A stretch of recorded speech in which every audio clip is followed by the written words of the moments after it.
left-hand side.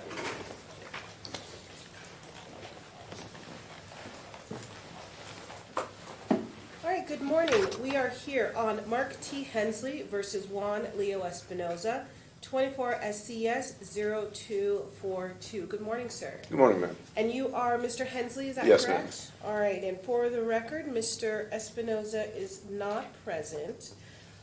We are here, you filed an application for requesting a protection order in this case. I did review the application and I set this hearing so that I could gain some additional information. So obviously I've read the application, but what additional information can you tell me?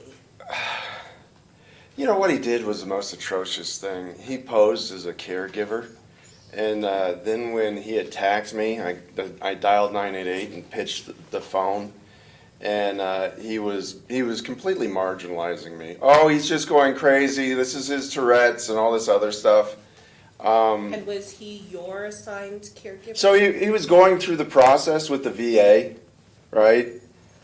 He was a poor choice. I recognize that now. And I'm just saying, I think that he's a danger to society, to be quite honest. And what he did was absolutely vile. It was recorded on a 911 call. The cops wouldn't do anything, right? So I got admitted to the hospital on the 13th or the morning of the 14th. And I was there for 3 days, and the cops wouldn't do anything. So I was calling 988 saying, I'm going to go kick this man's door in and break his nose. There has to be a degree of accountability. Then let's just back up a second. yes, ma'am. So, I have Tourette's. I apologize. that's okay. So you were in the hospital. Was it in the hospital for something related to Mr. Espinoza or something different? Okay, so this is debatable. I was in perfect health, right? He crushed my chest and strangled me unconscious, and then when I went to the hospital, I went into respiratory failure. I was hospitalized for 3 days. I don't find that to be, hey, this rapidly spreading pneumonia thing that they're saying, to be outside of the traumatic lung injury that I suffered from the crushing, right? So however you look at it, I'm going to say Mr. Espinoza was responsible for that hospitalization. Okay, so then tell me about this specific incident with the strangling and whatnot. Tell me about that. What happened? I had some homeless woman over to my apartment, right? Leo's gay. I don't know if it was a jealousy thing. I have videos of what led up to it, right? He's a scumbag, but he's a homosexual, and I don't know what it was, but he attacked me from behind and picked me off my bar stool in my kitchen and was crushing my chest. And I said, I apologize, but I'm a bad motherfucker, right? I could have killed him. I didn't kill him, but he pinched my carotid, right? And I blacked out. I'm getting the restraining order today because I'll probably kill him if I see him. Please don't do that. So understand that a protection order, you are saying you don't want him to have any contact with you. I don't want to see him. I don't want to see him for his protection. Okay, but that's not exactly the way this works, though. So the protection order doesn't say that you are prohibited from having contact with him. No, which I get it, obviously I get it. Shouldn't be, given all the statements that you've made today. But simply, if you are out at the grocery store and you see him, I'll walk away. But if he engages me, right, and then gets tough, we have issue, right? But I will avoid him. I will do my damnedest, right? have you seen him? So you indicated that. I'll tell you, I'm interrupting you, and I'm sorry. That's part of the condition. But he's already violated the protection order once. Have you had a protection order against him previously? No. You put one in place as a 2-week temporary, and he talked to me on the phone for an extended period of time during that period. He's already violated your order, ma'am. So in this particular case, there has not been any protection order present. So are you speaking of this case or something different? I'm from Washington State. Typically, when a protection order is requested and served, there's a 2-week immediate protection order put in place, and then, Well, nothing has been served in this case. oh, really? Correct. I misunderstood. Right, so it's just was the application that you made, and then this hearing was set. So that's the only events that have occurred in this case. Respect. And so he, let's see, make sure that he was given notice of this hearing. Notice of this hearing was sent to him at his address, and that was on 10/28. So he was aware of this hearing, but that's, the only contact that has been made with him, I should say. That's not true. They issued a warrant for his arrest, and Well, they, I'm talking about this case. yes, ma'am? There's no warrants or anything associated. We just let him know that this hearing was going to be scheduled. Respect. And so, the incident in your apartment, is that the last contact, or it sounds like there have been something since then? So they sent me to the VA psych ward, and when I got out, Corey drove over to Leo's place, and I gotta tell you, he's a buffoon. He's a 37-year-old man, and he came down dressed as a teddy bear. And when he saw me, he turned around and shook his ass at me with his little fucking tail. I stayed in the car. I was livid, if you understand what that is. I don't know where we're going with this. I filled out a police report this morning, and they're prosecuting him, so I have to assume that this protection order is just semantics, because I believe in a criminal proceeding, Nevada puts one in place, does it not? Not always. All right, It's all not right. automatic. It does happen often, but it's not automatic. All right. And I don't have any, that case that's pending, have charges been filed, or the officers are still doing their So investigation?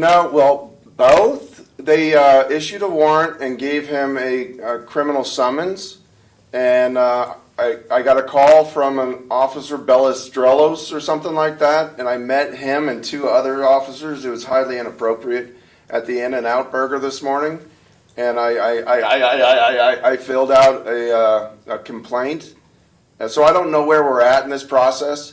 Okay.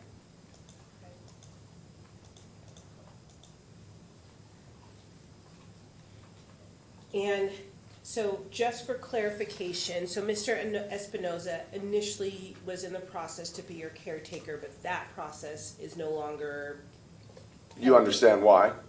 I understand why, but Yes, ma'am. my question is just to verify that I have the information correct. So the process is no longer, he is not in a position to be. He is null and void.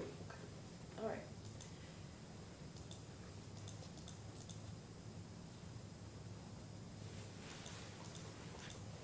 All right, so I am going to issue a temporary protection order in this case. In reviewing your request, the listed addresses to stay away from will be from your apartment. However, I cannot include the behavioral health center because if he has business to do there, I can't exclude him from. Oh, I'll that. exclude him. So, Mr. Hensley, I must caution you that if I'm putting this protection order in place, that means that you also need to do your best to stay away, because if you are instigating contact in any, please let me finish. If you are instigating contact in any manner, or and being an aggressor in any manner, you can be criminally charged. Oh, I got no So problems with that. Please be aware of that. I am. But again, though, I will not issue the protection order if I have any inclination that you may be an aggressor in a future situation. I might be. So, but if that's going to be the case, then there's no reason for me to issue a protection order. You're probably right. You're probably right. Here's the deal. I will do my best to avoid it. I will, right? But I will do my best. There we go. I'm just going to end it right there.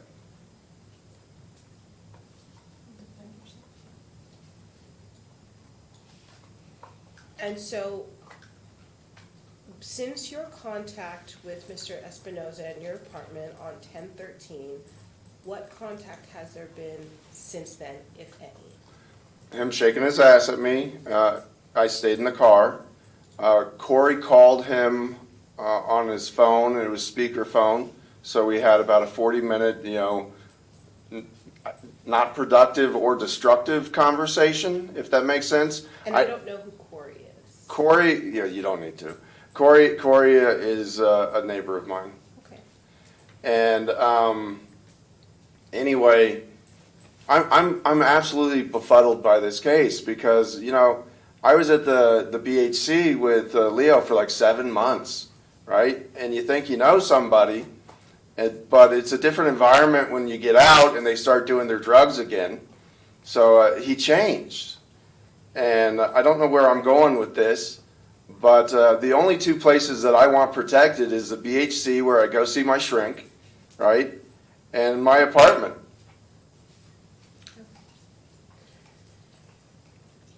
I will still issue the protection order in this case, but as indicated, it is only going to be as to your apartment. I cannot exclude him from receiving services at the Behavioral Health Center. I can understand So that. if you are there and you happen to see him there, please use your best and most reasonable. I will use my discretion. I'm rather discerning, Okay. and I don't mind going to jail. I've never been to prison. Well, at the end of the day, you are an adult and you are. I'm a fucking in control 50-year-old man. Today's my of birthday. behavior, and you are in control of your behavior. And so as Mr. Espinoza is going to be served with this warrant and is expected to comply with this, not this warrant, but with this protection order, you also are cautioned to also be an adult. And if someone is shaking their butt at you, that is not reason for protection, okay? So please understand that. That was after he tried to kill me. That is the reason for that the protection order is being issued. But if there are circumstances where someone is taunting you, I'd let it go. thank you. I'm an adult. That is all the court. I'm a man. That's the thing. I'm a man. And so whatever you would expect a man to do, reasonably do in that situation, that's what I'll do. I'm an Army veteran, right? I just stand up for myself. I don't give a fuck if it's a cop, if it's a judge, or if it's some fag shaking his ass at me. I'm just a fucking white guy and I'm a man. But at the same time, when you come into this courtroom and when you come into the courthouse, there's still a level of decorum that you I'm must doing my have. best, ma'am. And I'm doing my best. And still a level of respect that you need to I'm show. trying to show it to you. I need But a 5-minute interrupting me- recess. Interrupting me is not doing it. I can't help it. I told you it's part of my condition. May I have a 5-minute recess or may I vape? At this time, the hearing is concluded. Respect. So you can take a break, we'll get the paperwork scheduled, and then you'll be able to go on your way. Thank you. But you can certainly take a break. Thank you, ma'am.